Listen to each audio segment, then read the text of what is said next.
Et bienvenue sur Zedon, je suis Zed, et aujourd'hui je vous propose de découvrir un petit jeu qui est sorti la semaine dernière, Oh Sir, The Insult Simulator, ou comme je le traduis en français, Mon bon monsieur, le simulateur d'insultes. Et comme son nom l'indique, le but est de vaincre son adversaire à coups d'insultes fatales. Mais ce qui nous intéresse, c'est que les personnages sont des clichés britanniques, ce qui fait qu'on va avoir des insultes pleins de jargon typiquement anglais. Prenez déjà ce personnage. Oh, hi there. It's John Shufflebottom here. Bottom, c'est un suffixe que vous trouverez dans plein de vieux noms de famille anglais typiques et stéréotypés. Mr. Longbottom. My name is Lydia Featherbottom. Le mot bottom, ça veut dire le fond de quelque chose, mais c'est aussi le postérieur. Donc la meilleure traduction de Shufflebottom, ça serait brasse-cul. Lançons une partie de Oh Sir et choisissons un décor. Prenons par exemple l'animalerie. I wish to complain about this parrot I purchased. The Norwegian blue? What's wrong with it? It's dead, that's what's wrong with it. Oh no.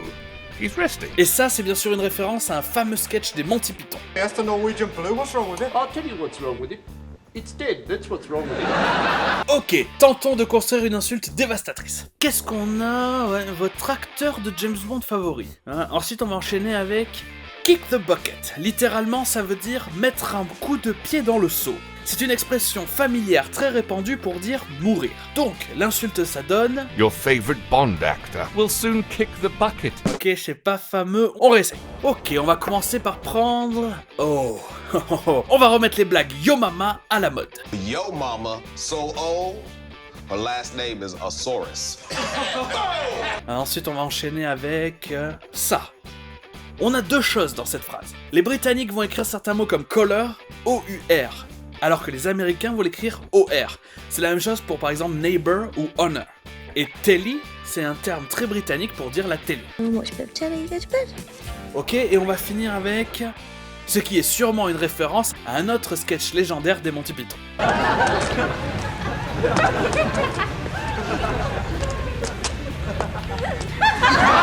Ok, voyons voir ce que ça donne.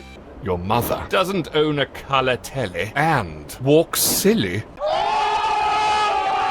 Ok, là on est on fire, on va en essayer une autre. Your father is an old bugger. You cheeky bastard. Bugger, c'est un de ces mots familiers passe-partout. Ça peut être un mot mignon, Poor little bugger.